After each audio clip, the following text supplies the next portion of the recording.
We're going to be going and filming rhinos, elephants, buffalo, so stay tuned.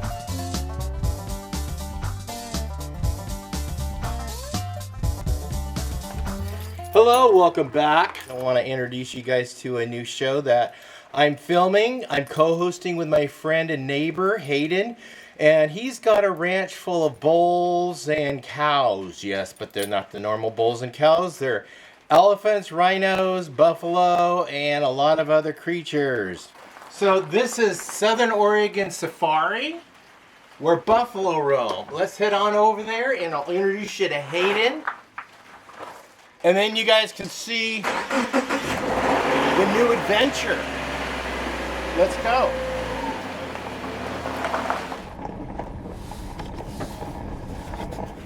So I met Hayden at our local village where we all shop for our animal feed, and got to be friends with him.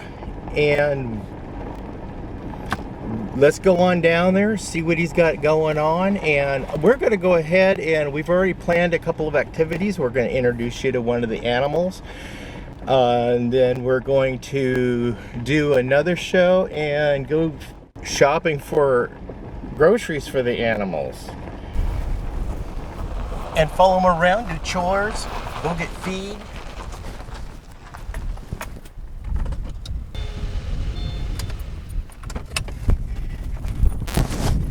Hey, buddy. Jerry, buddy, how you doing, my friend? How you doing? Good. How are you? This is my friend Hayden. He has this ranch in my neighborhood, and we're starting this new show. Exactly. Very excited. What are we calling it? Well, welcome out to Southern Oregon Safaris and where the buffalo roam. Where the buffalo roam. There's more than just buffalo here. A little bit more. Hayden, this is not buffalo. That is not a buffalo. That's correct. This is actually Spike, and he's the unicorn. No, he's actually a southern white rhinoceros. This is Spike the rhinoceros, southern white rhinoceros. He's about 6,600 pounds. He's about 16 years old. I've had him since he was a little over a year old. And he was actually a rescue from Africa. And I actually used him for some film work at one time. I started out in this the film industry, and that's how I got into this when I was a young man. And I started doing animals for film. So yeah, so Spike's the chubby unicorn. Is what we call him, but he's actually a southern white rhinoceros. He's about 6,600 pounds. He's about 16 years old now. Watch your hands, he doesn't pinch your arms. I can tell everybody he's my 7,000 pound sledgehammer. If he bumps your hand against these rails, it'd be like getting a F-350, Ford F-350 truck smashing your arm. And he wouldn't know he did it. He's not trying to do it. He's very gentle, but he doesn't pay attention. You gotta be careful of your own body parts. But anyway, I started doing film work when I was a young man, and I had many animals over the years doing film. We're pretty much retired now.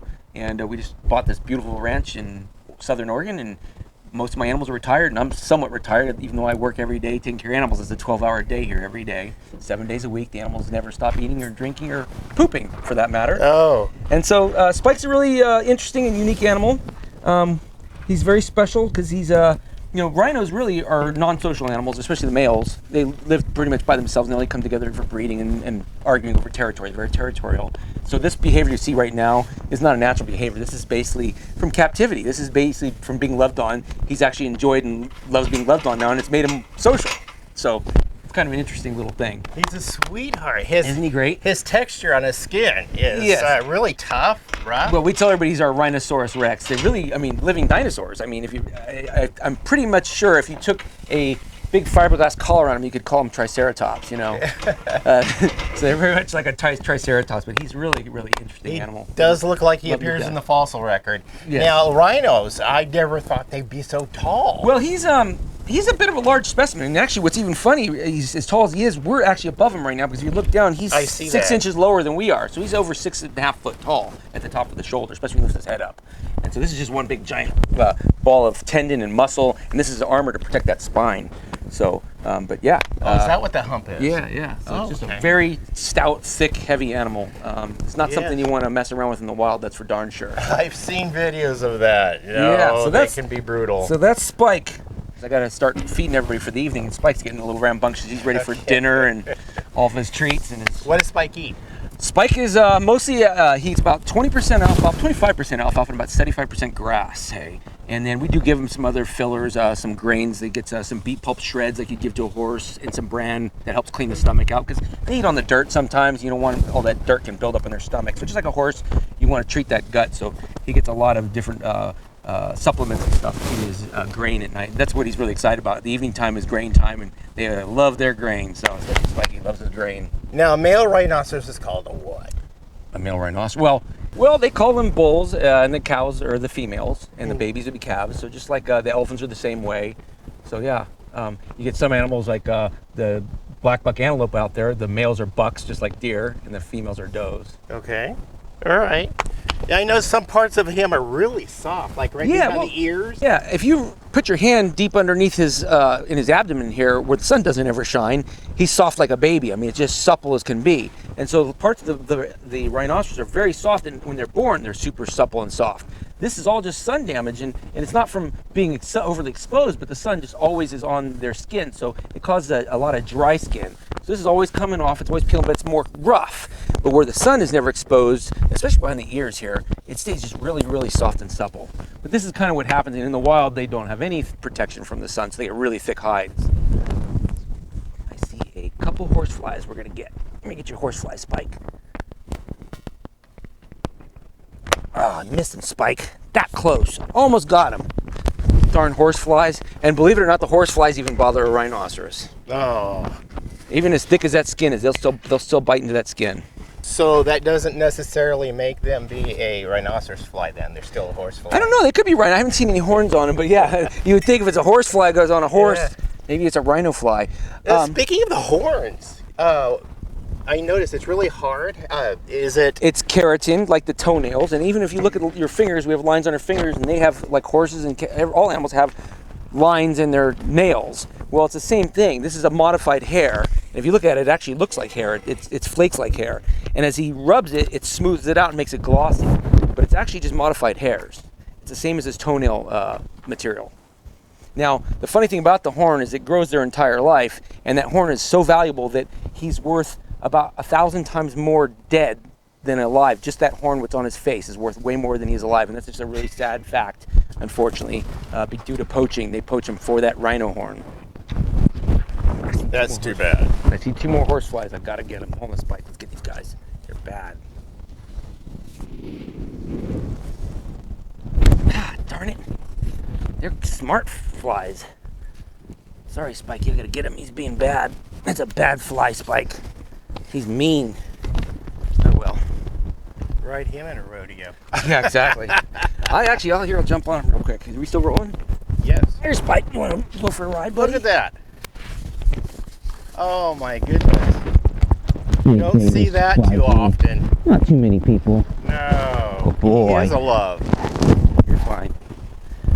I guess you're getting frustrated with that now, huh? We'll stop before you get pissy. When he does that, that means he's irritated. It's funny, he usually likes me sitting on him, but maybe because there's a horsefly biting him, I don't know. When he does that, that's I'm frustrated. You're a good boy though, huh? So Hayden, this fencing, it's pretty stout. Yeah, it has to be. I mean, obviously you're dealing with a rhinoceros. He's just a big animal. He's got a lot of power, very stout. This is all Schedule 40 pipe.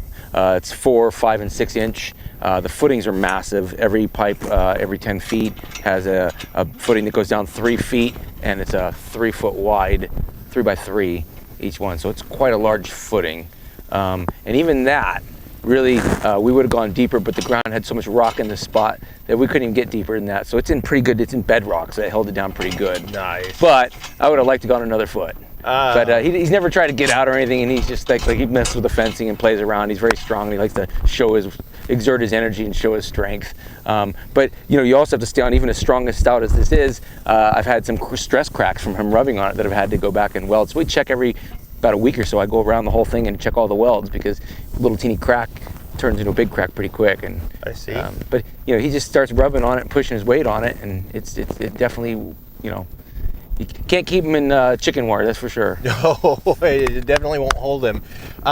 So he's been in this pen, what, about 8, 10 years? We've been here about 10 years, yeah. So the pen's held up. I mean, yeah, it's held up really nice. Looks solid really and nice. Secure. Yeah, it has to be. Yeah. You can't afford a rhinoceros to get out. And he's no. a sweet boy, but he'd get himself in a lot of trouble real quick. He's having fun right now. Beautiful. He's like, this is fun. So bedding, housing for an animal during inclement weather for a rhinoceros? You know, it's funny, a lot of the, you know, people don't realize, you know, even in South Africa especially, it gets down to freezing. It's a lot like Southern California weather. So you get down in the 20s and 30s, not, you know, all the time, but it does it. So they're able to handle the weather, but you know, as far as being in captivity, he's a rare animal and we love him to death, so we want to protect him. So being overprotective, he's got a heated building. He can come and go as he pleases in the heated building. It's heavily insulated and well heated. So, but it's funny, on a winter day when it's snowing, you'll catch him out here playing in the snow. And he has a warm building going to, but he'll come out, he chooses to come out and play in the snow.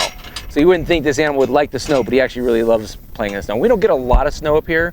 We only get about maybe 6 to 12 inches at a time. It happens a couple times a year. It usually melts off within 24 hours. So it's not like we're, you know, chest deep in snow. That would not be good for a rhinoceros. Yeah, and you're on the mountaintop, so you're going to get the full sun early. Yeah, you know, and like I said, it's funny. You can have snow in the morning that's 6 inches to a foot deep, and by afternoon it's 70 degrees. I mean, it happens, and it melts off really quick. Sometimes it'll last a little longer than 24 hours in the shade spots, but it doesn't last very long.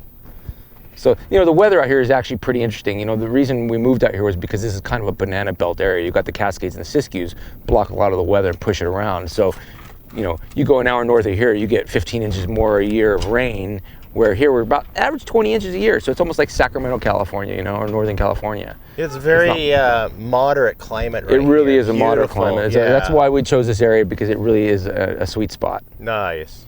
Good for the animals. They like it. Nice.